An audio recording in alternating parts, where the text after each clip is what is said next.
I thought I'd treat you to a show and tell as part of this lecture. When I grew up in Britain in the 1950s and 60s, I had a great aunt, Winnie, who was a Royal School of Needlework trained embroideress. And she taught me to do patchwork by giving me a scrap box of fabric, jumbled up lots of fabric, some old greetings cards and a metal template. And she thought it was the kind of thing she could give a sort of 10, 11-year-old to do when she was starting to learn to sew, until she was able to do proper things. In other words, until she was able to produce exquisite embroidery. And I was intrigued by the hexagon shape she gave me and made some patches using the mosaic patchwork technique, which is what I'm talking about today. And I made one hexagonal patchwork piece, and I made 6 more and sewed the 6 ones round the centre and said, oh, you can make flowers out of this. That's interesting. I could blend the colours and I could make patterns. And she said, oh, you don't do it like that. To her, patchwork was just a jumble of colours, a jumble of fabrics, just thrown together in a make, do and mend style. And the reason why I've got this show and tell, when I was emptying my mother's house last year to move her on to a facility, a care facility, I found this in her possession. And it's got my great aunt Winnie's stitches in, but it's also got mine. And in it are the most unlikely pieces of fabric, and I'll leave it out for people to see later. And most unattractive colour schemes, which were typical of the dress fabrics we often had to wear in the 50s and 60s. I'll pass that to Jonathan because I can't manage that and paperwork. Thank you. And if he goes on the side, thank you. In the scrap box and in that piece are pieces of artificial silk, underwear fabric, lining fabric, cotton fabric, furnishing fabrics, even nylon. And that was typical of my Aunt Winnie, who thought that patchwork has no importance at all, and it was something for me to make do with until I was older. And as an embroideress in the 50s and 60s, although she'd done that training, she had no knowledge of the importance of patchwork in our past. And she had no high opinion of the patchwork anyway. And she was typical of the attitude that British art needlewomen had at that time, when patchwork was associated mainly with make-do and frugality and recycling. She would be absolutely amazed all these years later to know that I'm present talking to a lot of people about a patchwork technique she thought so little of. And she would be gobsmacked. Sorry, that's a British term. To think that upstairs there would be an exhibition devoted to the technique she thought so little of. So we start with a wonderful piece of patchwork showing the kind of thing my Aunt Winnie missed. But let's talk about how you make mosaic patchwork and what it actually is. It's an accurate but admittedly time-consuming method of making patchwork where paper shapes control the finished shape of the patchwork piece. And so you'd start with a paper template, and it can be either a square like there, which you fold in half diagonally or vertically horizontally, perhaps in 2 directions to make 4 triangular shapes or whatever shape you want. Or you would take a metal or wooden guide, which you could use to cut out paper pieces here. And these are the pieces that you use to do the sewing. And having got your paper pieces, you might want to number them before you cut them apart, so you actually know how to join them back together again. But then you take a piece of fabric which is larger than your paper there, wrap the fabric over the paper and baste it down, what we would call in UK tack it down, And once you've wrapped your little parcels, you can then join them together by whip stitching along the line. And the paper is controlling the shape, but the paper is also giving you a very, very strong knife edge where the fabric is taken to the back, which allows the whip stitch seam along there to be very, very fine, because you're just picking up a few pieces of thread on both sides as you stitch. And so also, if you use a paper guide, you cut paper and have your larger piece of fabric, wrap it round and then stitch it together. And that's the flower shape that I had the Road to Damascus discovery when I was a young girl and when my aunt thought I was mad. And once all, sorry, I'll go back, we'll save that. Once all the pieces are joined together, like there, and oversewn, whip stitch on all sides, that shape is set forever. And then the paper template can be removed. So you can see it's quite a time-consuming method. You have to cut papers out, you have to wrap fabric round the papers and baste them down. You laboriously, to some people who are sewing machinists, you certainly laboriously whip stitch the edges. And then you can choose to remove the paper templates, which means snipping the basting threads and pulling the papers out. And then the papers can be reused for another project. But while you're sewing it with the papers in, you've got quite an unwieldy, stiff piece of needlework, and it's not the soft pieces of sewing that we're most associated with. So I hope that makes sense, because sometimes, however many times I explain how to do mosaic patchwork, I'm a person who is a quick piecing sewing person just looks as though I'm mad to even think of doing it. Now, the mosaic patchwork technique can be traced back to the early 18th century in Britain. And it was the method that the unknown needlewoman who made the earliest known dated patchwork used when she made this coverlet, the 1718 silk patchwork coverlet. And there's a photograph, large-scale photograph of that in the gallery upstairs. But I'm sure we will understand that a treasure like that, the date it is and the uniqueness it is, the earliest dated, is very likely ever to leave the British shores to travel to an exhibition somewhere else.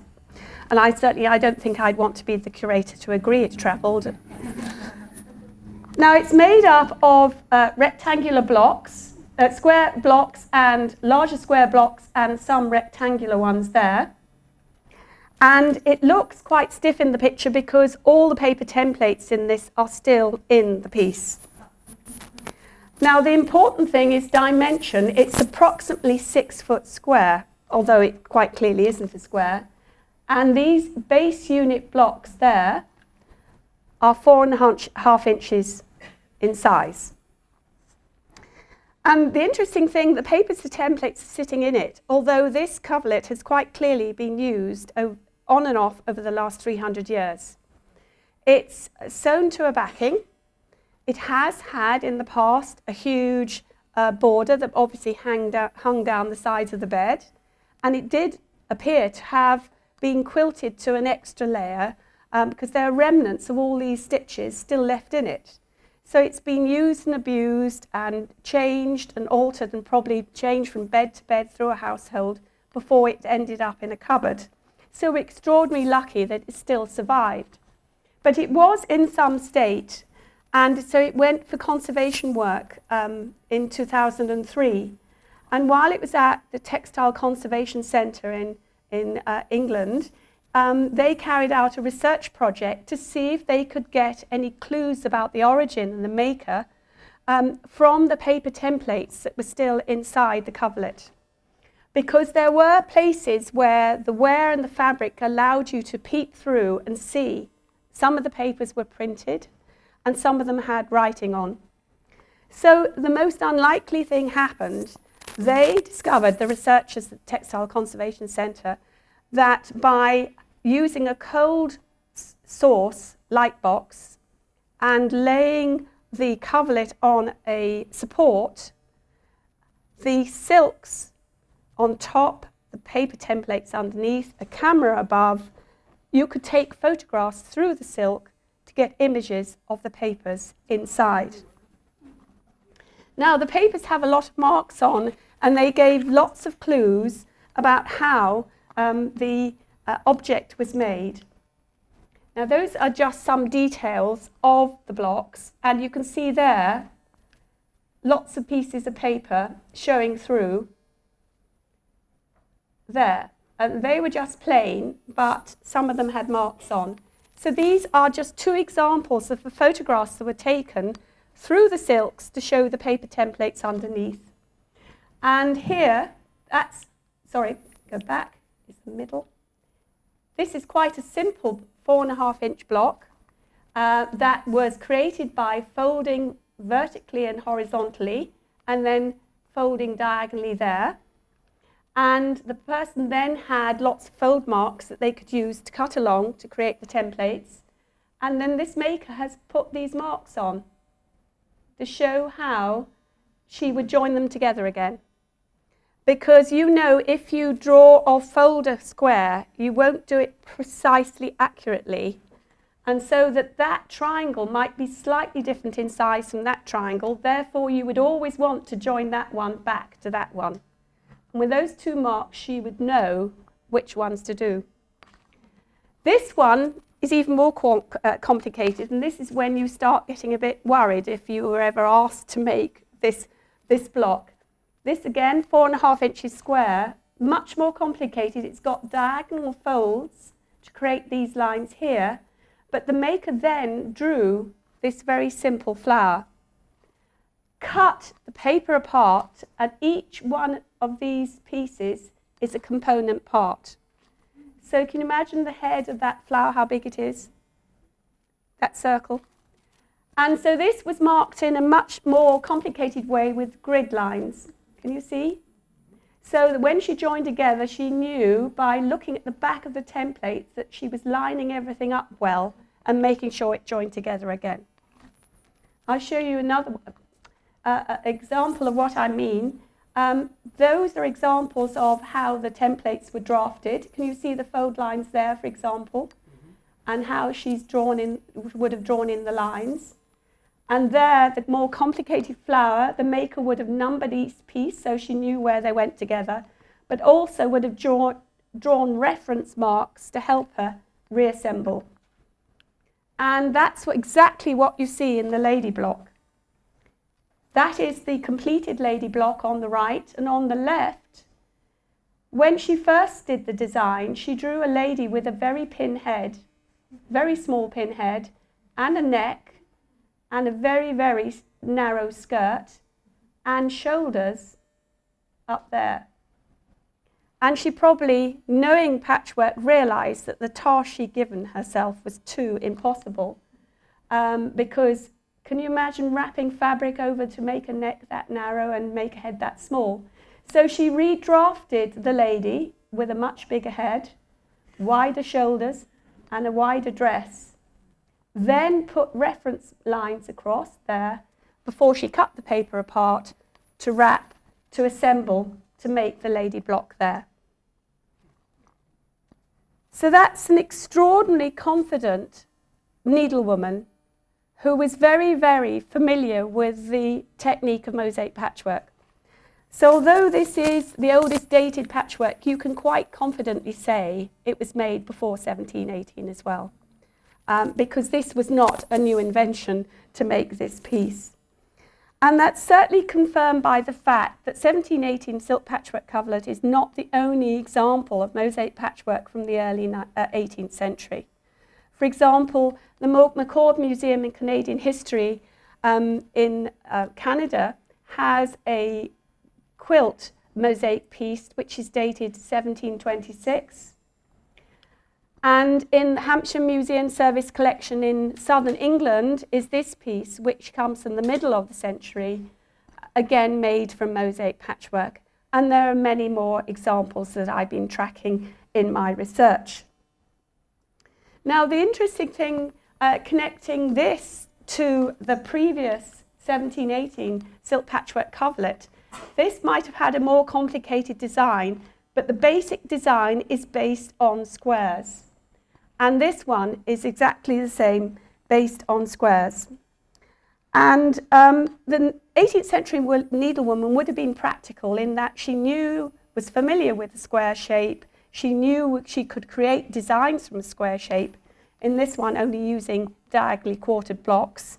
And she could go about her task using just her easily available sewing equipment and measuring out square blocks by using her measuring stick or measuring tape. I'll give you a detail here of that Hampshire Museum service, and even the centre, which is more complicated. It appears to us that that square there was a square shape which the maker folded once, then twice, and then she hand drew these curves, and you can see they are not consistent, the curves. They very much give a sign of somebody hand drawing these curves, and then she cut apart all the component pieces. The papers aren't in this one still, so you can't track whether there's marks on the back or not. Now, both the 1718 coverlet, the Hampshire Museum Service example, the McCord quilt, were made at a time when in Britain, Thomas Baker said in a prologue to his play, "Patchwork is the fashion of this age." And certainly the confidence with which the 1718 silk patchwork coverlet and the fact that so many other examples of quite high status arrived show that it was fashionable amongst well-established women using silk and having the time to make the mosaic patchwork technique. Now, we know therefore that British needlewomen used this technique, and it's almost inevitable that the technique would have travelled to the American colonies at this time. Many settlers were travelling, even in the 18th century, to America from Britain, and there were already lots of communications going backwards and forwards across the Atlantic from people who were settled, who were trading back to Europe, or who were communicating with families left in the old world. And it's inevitable too that the settlers who were needlewomen would have taken needlework objects, and they would have taken the old world European sewing techniques with them to the new world. And they would have tried to keep alive those traditions, because tradition is a way you connect to your past. And if you moved across the world, you would want to keep connections back to Europe. And certainly by the middle of the mid-18th century, there are very well-established communities all along the eastern seaboard of the United States. And they were very sophisticated and cultured communities that traded extensively. And with their contacts back to the old world, to Britain, they would have known that that patchwork was described as a fashionable technique, and if they had the means and the time, they would have tried to maintain that fashionable technique in colonial America. And certainly this is suggested by an entry in the 1759 probate inventory of Sarah Green's estate in York County, Virginia, where she lists in the chamber one silk patchwork quilt. That was suggested, but it was certainly confirmed by the silk mosaic patchwork hand screen made by Deborah Hobart Clark from Massachusetts, which demonstrates what Jonathan Swift wrote in Britain. He said that servants could no longer expect to be given old dresses which were of value on the second-hand market. Clothing traded extensively on the second-hand market, so that by the time some people ended up wearing them, they were sixth hand, and it was regarded as a benefit for ladies' maid particular to be given old dresses to trade on this way. But Jonathan Swift said the servants couldn't expect that anymore because of the custom got amongst women of turning them into patchwork for screens, stools, cushions, and the like. And this is Deborah Hobart Clark. So Clark's screen, whether she used her own dresses, we don't know. The oldest known dated patchwork in the United States of America is the mosaic pieced quilt that's inscribed Anna Chewell's Her Bed Quilt, given to her by her mother in the year August 23, 1785. This is called the Anna Tewell's quilt, which I think is very shame for her mother. Anonymous she may be, but the implication is that her mother made it. But whoever did make it, it was that typical design, which I've shown you already, of the diagonally quartered squares, with some applique, and the paper templates are still inside the piece.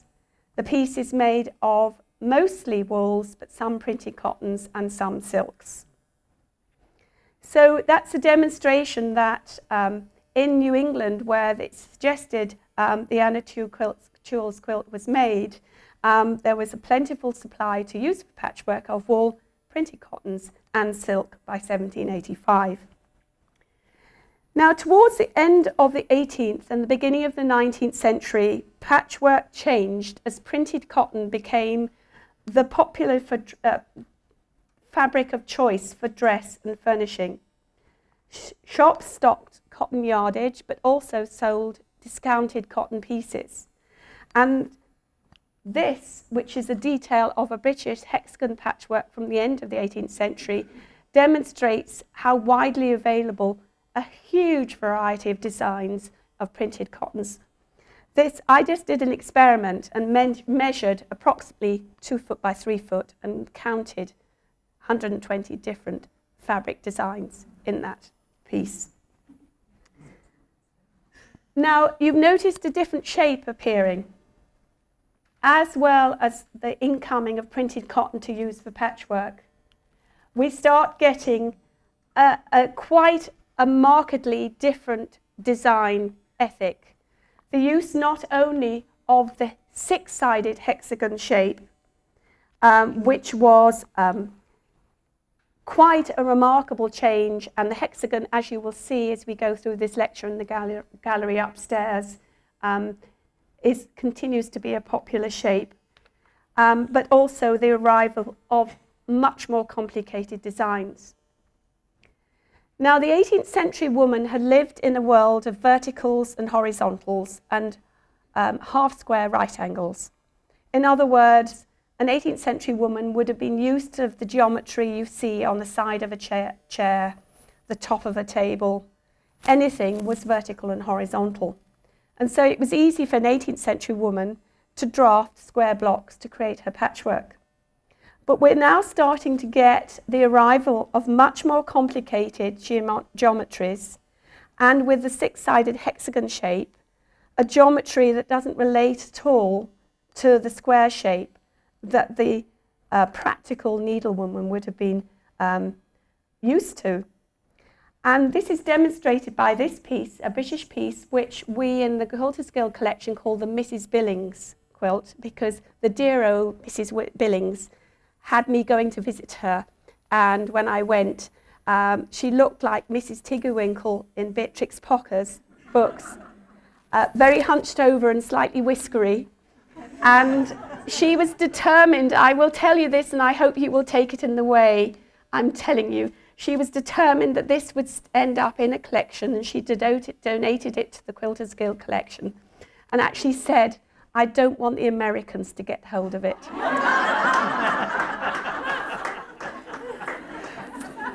And you wonder whether she'd had a bad experience with an American airman during the war.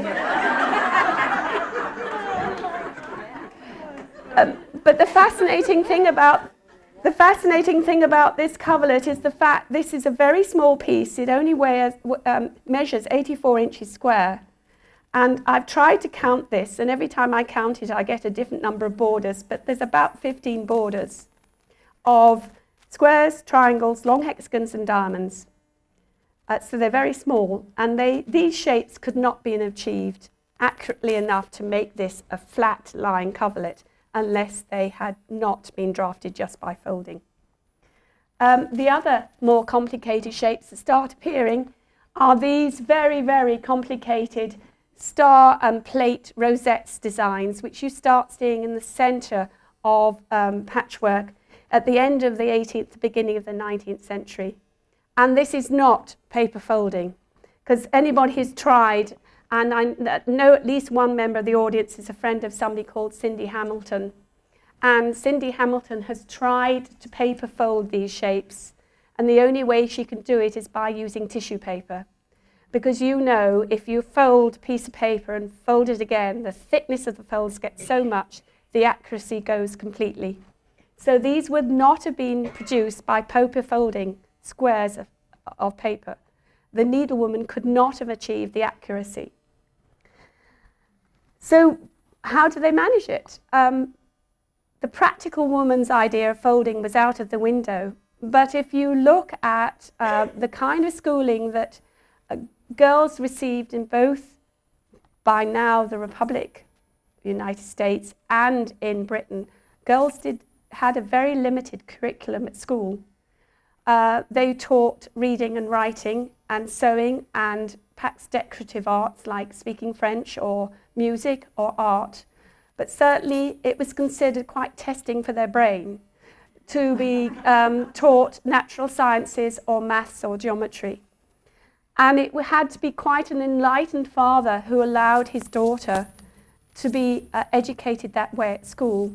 And certainly in Britain, the number of schools that provided anything like an extended curriculum were very, very few. By the end of the 18th century, could use a lot of practical books, textbooks for home education. And classic examples that were available for both boys who were undereducated and girls were these practical maths books, including geometry, and not only just geometry in the Euclidean way, the classic way, but actually practically telling you how to draw the shapes. Bonnycastle actually introduced his practical geometry. Mensuration was quite often used in maths books at this time, and I keep getting my spell check coming up every time I type that.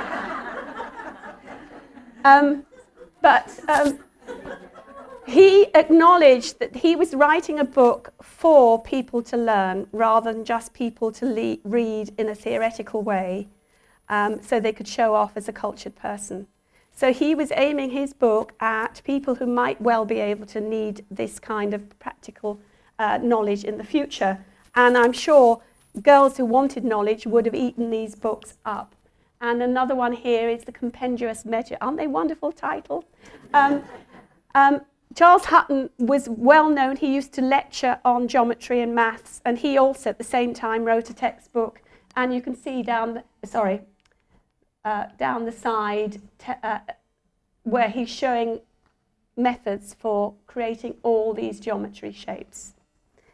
So this must have been a major breakthrough, because these books were widely available into the 19th century. And in fact, I found a record that Bonnycastle's book was still published in Philadelphia in 1858. So certainly by using these primers, practical geometry books, needlewomen would have been able to learn how to draft these very, very sophisticated shapes, and then by drafting onto paper could cut up and make new templates for a new style of mosaic patchwork. Now, Anna Ruggles' quilt, which is the wonderful quilt that greets you as you go into the exhibition upstairs, is an example of an early hexagon quilt, but Anna Ruggles struggled with this new geometry. Because anybody who's been upstairs, and I'm sure you can see there, it is rather skew-whiff. It's a stunning piece, and it is my favourite, I will confess, and when I do the gallery walk, you'll have to try and make me walk on from it, because I could do half an hour on it. But she didn't seem to understand, although she was a skilled needlewoman, how to relate hexagons to a square or rectangular shaped bed cover. And her mistake was to start in the middle here, where she's done a double hexagon rosette, and she surrounded that with a single line of white hexagons, and then spaced these single hexagons divided by two hexagons. And suddenly this made a shape that no longer allowed her to take this center and go straight down in a vertical axis and straight across. And it meant that she couldn't create a pattern that was symmetrical.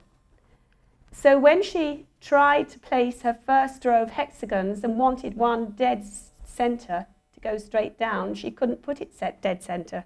It was already offset. And she tried to build her design, and what happened was that she ended up with everything moving sideways, which is why she couldn't create a border that was straight. And can you see how much it's moved? If I take this line, it disappears. And she could only make a border which stair-stepped. So in other words, she tried to make a hexagon fit into a square design without accommodating for the new geometry. But what Anna was very, very good at is her fussy piecing.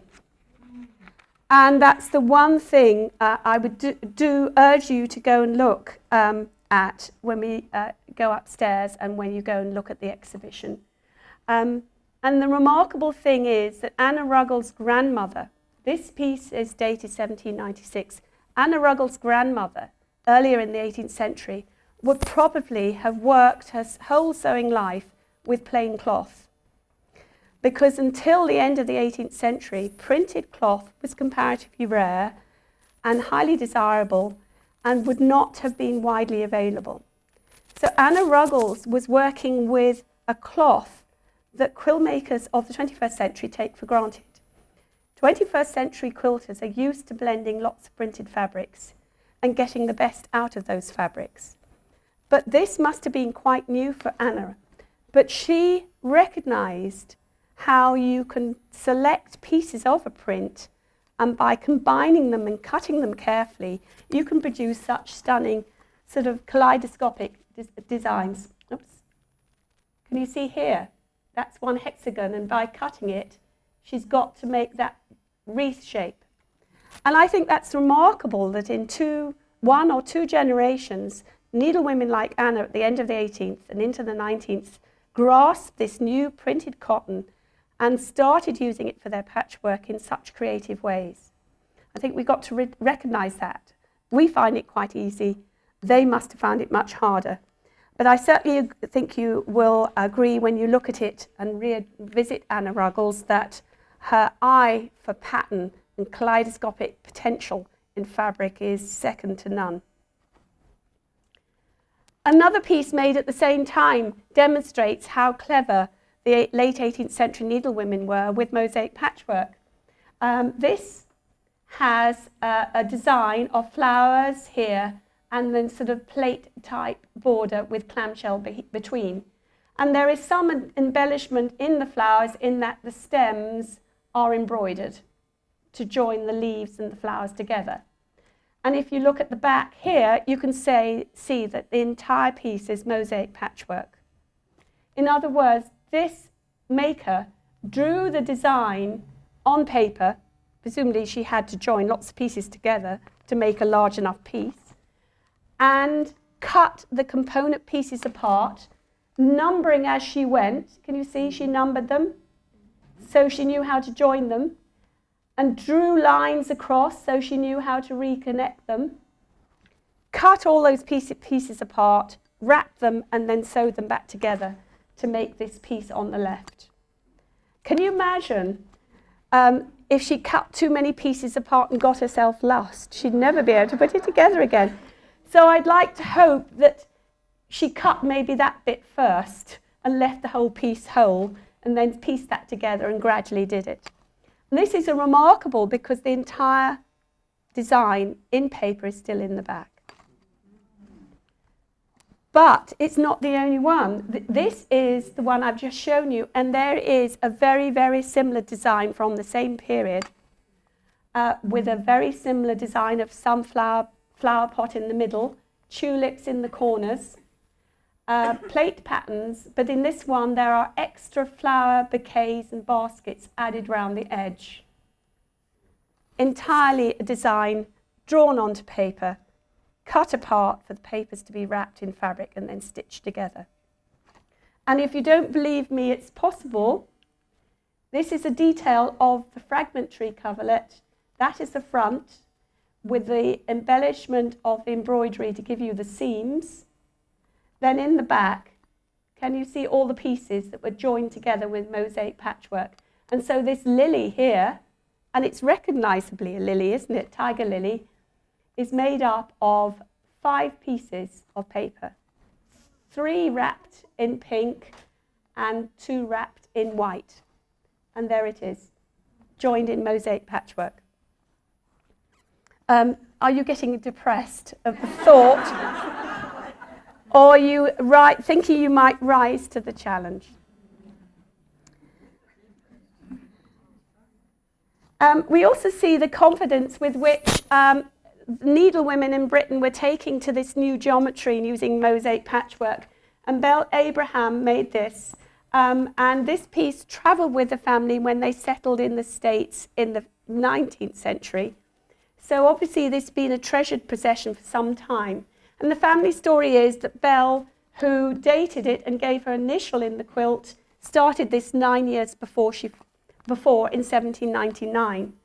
And she gave herself quite a task because she had to draft different sizes of hexagons. There's 4 different sizes of hexagon, and the stars are made of 6 short diamonds, and there's 2 sizes of short diamonds, plus this shape, plus half square triangles. I think she might have got a bit tired with the project because she started small and went slightly bigger. And do you think this might have been by about 1702 she got to there? 1705 there. And you do wonder, either she desired an effect in her design of the shapes getting larger, or maybe she cottoned on. The larger shapes you've got, the quicker it grows. I don't know, but 9 years is remarkable. And it's an interesting exploration, seeing the fabric in it, because there's 9 years of fabric, at least, in there as well. And I admire the person who used the new geometry to make this, because she's the one who grasped the potential of printed cottons. This is another British example made entirely of hexagons, but she has used colour and value to get the design she wanted. And I imagine she must have had a floor large enough to lay it out. And she's really resorted to the most fabulous collection of early 19th century roller printed fabrics, and very interesting dye techniques there as well. And just using the different colours in the different compartments, and a lot of it is held together by these interesting prints which are resist blues, 2 colours of blue with an overwash of yellow to give you green and yellow, or these plentiful examples of lapis prints, which is a very complicated print dye technique. And in the middle, there's lots of examples of roller prints using new engraved rollers with lots of stipple engraved rollers and quite a few eccentric rollers, which produced non-floral geometric designs, which obviously must have appealed to people who were just surrounded by a floral palette. And the eccentric prints seem to be popular both sides of the Atlantic, and they were ripped off, dare I say, by American print works, using innovation introduced into print works in Britain earlier in the century. And it's quite interesting to read that the inspiration for having eccentric prints on cotton were taken from banknote printing. So even then, as ways to stop forgery, you get those eccentric designs in the back of banknote prints. Now, seeing these British examples, you must not think that mosaic patchwork was not being made in the new United States at the end of the 18th and beginning of the 19th century. As well as the Anna Tull's quilt I've already shown you, the Wadsworth Athenaeum, the holding museum for Anna Tull's, has a hexagon mosaic patchwork quilt dated 1794, which was made by Sarah Ewell Spencer of Bedford, Pennsylvania. The silk Saltonstall quilt held at the Peabody Essex Museum, Massachusetts, has a suggested date of 1800 to 1810. And the Charleston Museum in South Carolina has a number of early 19th century mosaic patchwork pieces. And that's just a few examples. So certainly mosaic patchwork was made in the United States. Now, as well as being very time-consuming, the mosaic patchwork method has other disadvantages. You have the wrapping and the cutting and the basting and the whip stitching, but it's also very wasteful in fabric. Particularly, you're talking about small pieces, and particularly if you use the hexagon, you tend to waste fabric and have too much in the turnings at the back. And I think this is exemplified by detail here, the front. And can you see how much fabric turning is being taken to the back? So it can be very wasteful. And if you're fussy cutting, even more wasteful. But the most significant thing about mosaic patchwork is the need for paper. Even if you remove the paper template and recycle it for another project, you're actually cutting paper up and using it for your sewing. And so these disadvantages we can use to demonstrate the kind of social class of the needlewomen who made these pieces. The needlewomen needed to have leisure time. In other words, they needed to have other people to do the general chores.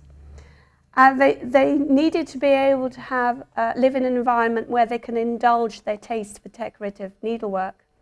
But they also could afford to acquire lots of fabric, particularly if they wanted to fussy cut, and they could afford to waste paper. Now, paper had quite a value at the time because it was made from linen rags, cotton and linen rags, and particularly in the early new United States, paper was quite regularly in short supply. And so people would save paper and recycle it as much as they could. And I've come across references to newspapers in the United States advertising for rags so they could produce paper for their next print run. So it just shows you how valuable paper was. The silk Saltonstall coverlet, which I've just mentioned, although it has a date of 1810, 1800, in the paper templates are cut pieces from the Harvard graduation list of 1700. In other words, that family had kept paper stored away until, I wonder whether the father of the family was furious that the graduation list had been cut up by the needlewomen in the family to make into their project. And this detail shows you, again, the saving. This is a piece in the collection that is not in the exhibition upstairs. And the hexagon quilt is dated about 1840. But you can see the date on the piece of paper. It's a piece of print from London. And there's a reference to one of the London churches up there with the date 1800. And so that was kept for some time before it was cut up to be put into the patchwork quilt. I find it quite interesting, the Townsend duties, which was one of the ways that Britain managed to upset the American colonies a great deal. Before they were withdrawn, one of the commodities that had controls was paper being imported into the United States. It just shows the value of it. Now, women on both sides of the Atlantic, in more straitened circumstances, shouldn't be forgotten. But their lifestyles were such that they probably would never have turned to mosaic patchwork because of the time constraints and the cost. And they would have developed other sewing methods, such as seaming with a running stitch, whip stitching without using a paper template, or using applique, just to save their sewing time or to save fabric and paper. And this is an example of a British patchwork, which is made up of very small squares. So the person who made it actually wasn't going to save time by stitching this because the squares are tiny. I can tell you the piece has over 30,000 pieces in it. But the maker did save paper by finger pressing the turnings to the back and then whip stitching. And by doing that, you can see how uneven the shapes are and how coarse the stitches are. And that's the two clues to demonstrate it wasn't made using the mosaic patchwork method. If you're finger pressing to the back, you're not actually making a very firm edge. And when you whip stitch, the edge moves around and the whip stitching tends to look much coarser on the front. And so this is a piece made by somebody who didn't use the mosaic patchwork technique, but still took an awful lot of time to make. And the wonderful Frances Hawkins, and I do admire her, had the ambition to show herself off by putting her name proudly across the front of her bed cover and putting the date there. She wasn't modest, was she, or shy? But she didn't use mosaic patchwork to make an entire piece. She used it just to make small areas here, and then used a lot of chintz applique as well, and spread the pieces out across the coverlet, so there's a lot of background white showing. So she may have saved fabric by doing that, but I get the sense that she wasn't prepared to spend the time to do an entire coverlet using mosaic patchwork. She wanted to experiment with other ways. And the same move away from mosaic patchwork technique can also be seen in this piece, which is an American piece, where the maker has put in the center cut chintz applique, has got borders which are just made of fabric. These are wonderful furnishing prints here.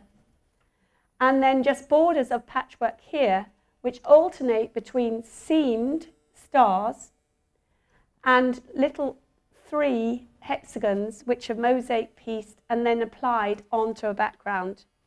And it's thought that because Quakers kept very strong connections, spiritual connections back to Britain, which was regarded as the centre of their spiritual life through the London annual meeting, there was a constant exchange of communication and travelling backwards and forwards of friends between Britain and the Philadelphia area. And the visitors came with wives and families, and it's felt that that's the reason why friends in that area maintained the British technique very, very strongly at a time when other parts of the United States were perhaps moving away from the technique.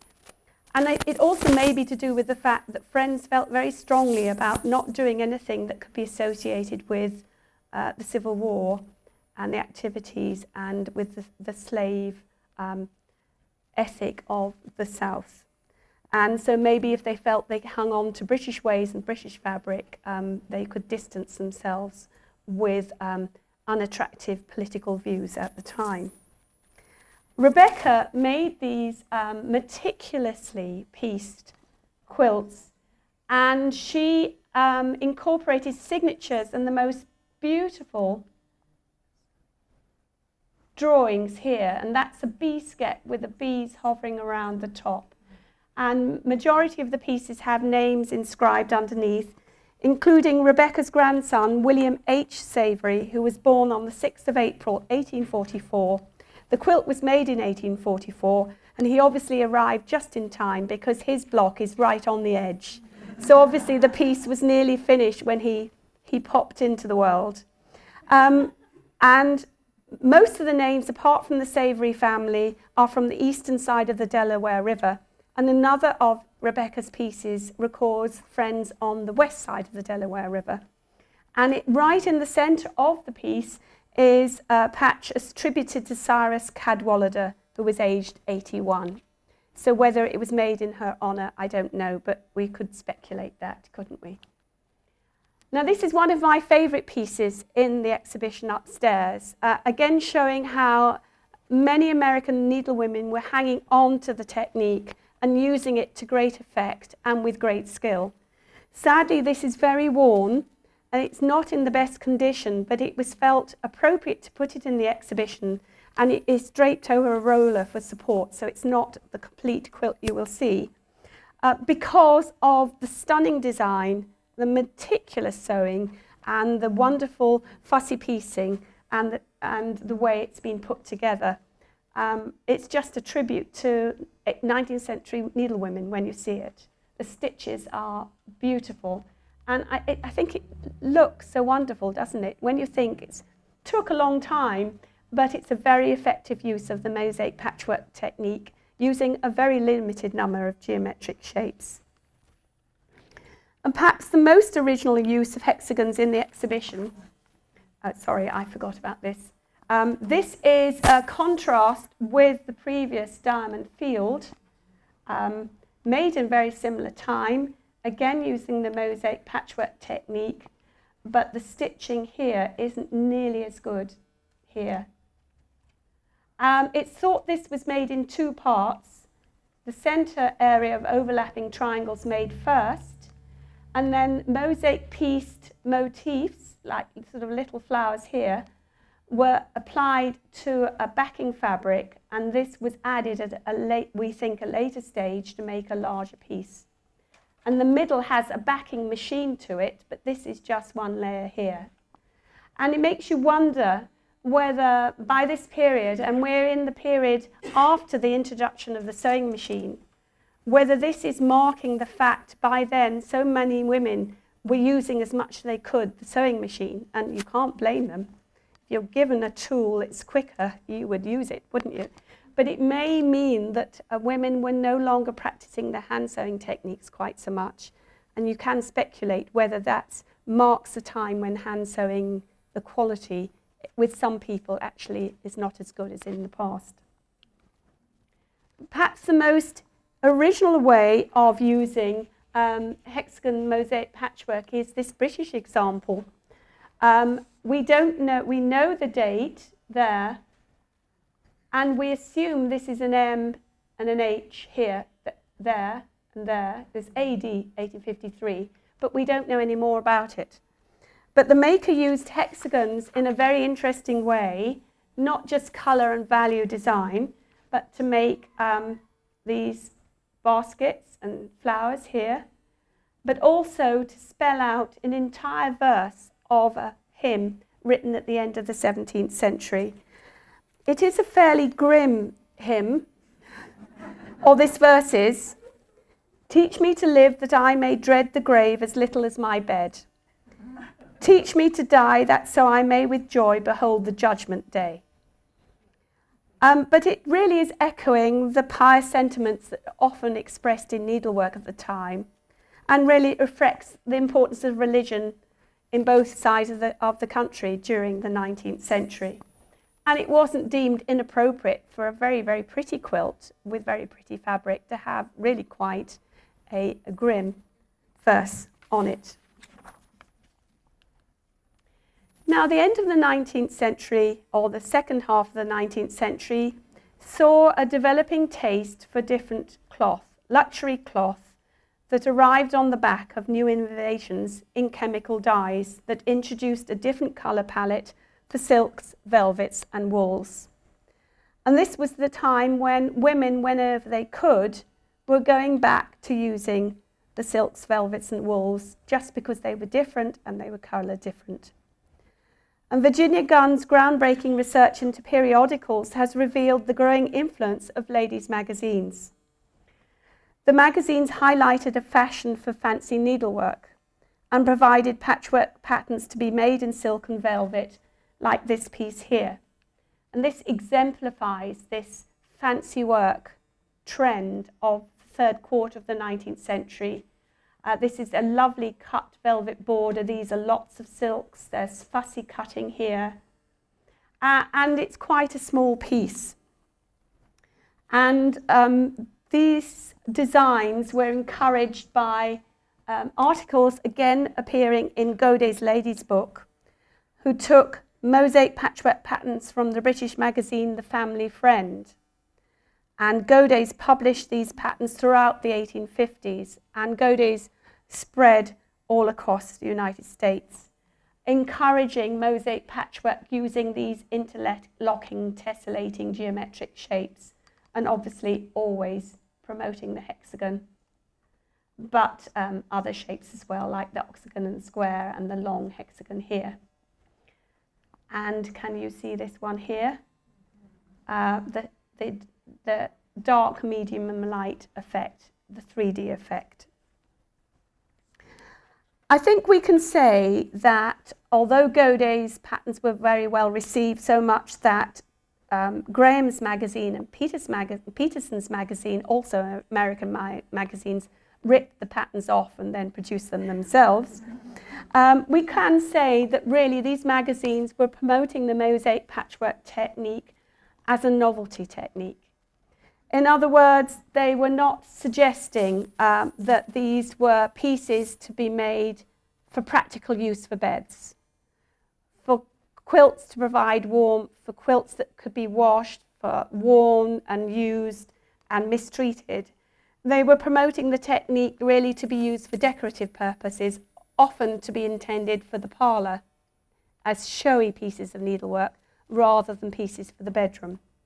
And that may be why the pieces we see, the one I've already shown you and these two, are quite small shapes, and they're not the large bed quilts we usually are used to seeing from the 19th century.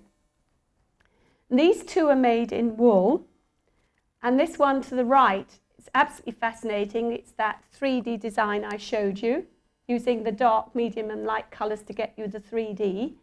But the maker has also cottoned on the idea of maintaining colour areas to produce larger, roughly hexagon shapes. So it's a very, very complicated design, which has got hand quilting here, but unsurprisingly, considering it's made in wool, can you imagine how thick it is in the middle? It's not quilted in the centre at all, it's just tied together. And this one, again, made in wool, but it's reflecting those bright colours you get with the new dyes in the second half of the 19th century. And this one is machine quilted around the edge, but very oddly, the top here has been machined, but it's not machine quilted. So what the thinking behind that is, we don't know. But they're really reflecting that fancy work, colour-wise and mosaic patchwork-wise at the time. But really, the blossoming for fancy mosaic patchwork fades as there became a craze for crazy patchwork during the late 19th century. And certainly in the United States, the mosaic patchwork technique proved too time-consuming to regain favour in the 20th century after the crazy patchwork phase faded. And certainly 20th century American needlewomen who wanted to make shapes like the hexagon into patchwork tended to use the seam method instead of the mosaic patchwork method. And your local well-known quilt maker, Grace McCants Snyder, who made this stunning piece, which is estimated to have over 50,000 hexagon shapes in it in 1940, a challenge for anybody. She certainly was probably very sensible in choosing to seam it together rather than doing mosaic patchwork. I think if she'd turned to mosaic patchwork, her fabulous production of award-winning quilts might not have got off the ground the way they did. But interesting enough, the mosaic patchwork method did hang on into the 20th century in Britain. Avril Colby was an influential author, and I'm sure a lot of you are familiar with her three history books on quilt making. She also taught patchwork right through the 50s and 60s.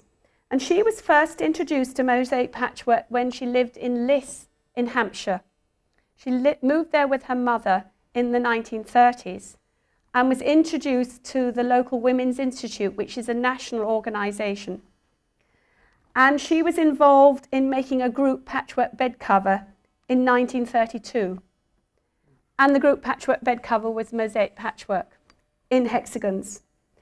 And within a year, the group patchwork bed cover project had to be completed for a national exhibition. And the person who was organising it left Avril in charge, and she had to take on the project and continued with it. And she soon rose to the top of the tree and exhibited at a number of Women's Institute national exhibitions in London before the Second World War, and was commissioned twice by the Women's Institute to make patchwork items to give first to Queen Elizabeth, who was then the Queen Mother, and secondly to give it to Princess Elizabeth, now our current Queen Elizabeth.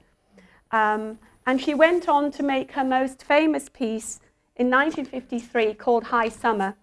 I've put this sideways, although from the image you can realise that it really should hang the other way up, but it meant I could keep it at a larger scale for you to see. And to show how she used mosaic patchwork. Her theme was to take white fabrics of lots of different textures, not just plain white. A lot of them had raised surfaces. So you get this lovely crunchy texture. She's used a white pale spotted fabric here, again to give you contrast. But how she created her wreath in the middle and these wonderful flowing swags is to select flowers from lots of different furnishing fabrics and cut out only the flower for her hexagon. So she fussy cut. So she ignored the background, and then when she joined them together, she made these fabulous bouquets here.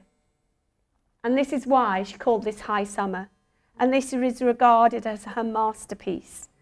And her collection, which is still in the family, is currently, or just come down. It was exhibited at the Quilt Museum in York this spring. And we were so proud to have the piece there. It's not quilted. Avril didn't really think she had time for quilting. Although she wrote about quilting, but the family say this. I've had lovely chats with the nieces to tell me so much about. She was a real character. In her later pieces, sometimes she did quilt, but she mostly spent so much time creating this mosaic patchwork, she then just lined them and made what we would call a coverlet. She was inducted into the American Quilters Hall of Fame in 1980, and she could continue to promote the mosaic patchwork until her death in 1983. So you can see that technique did survive a little bit later into the United Kingdom. And Avril Colby gets me back to the point where I started this lecture. I began by highlighting the mosaic patchwork technique as a novelty method that had little significance in the era of the sewing machine and the quick piecing methods of the 21st century. I showed how it was disregarded as an important decorative sewing technique by needlewomen who preferred embroidery and who did not understand the history that traces it back to the 18th century. I hope that by visiting the exhibition in the galleries close by, you will be able to appreciate the precision and complexity of the technique and understand the seminal influence it had had on the development of the patchwork tradition in both the United States and the United Kingdom. By seeing examples from the two countries which were made over the last 3 centuries, you may recognize another link that ties together generations of needlewomen from both countries and shows a further aspect of our shared history. Irish playwright George Bernard Shaw said that America and England were two countries divided by a common language. But in the common language of needlework, it's something that connects quilt makers from the two countries together. Thank you very much.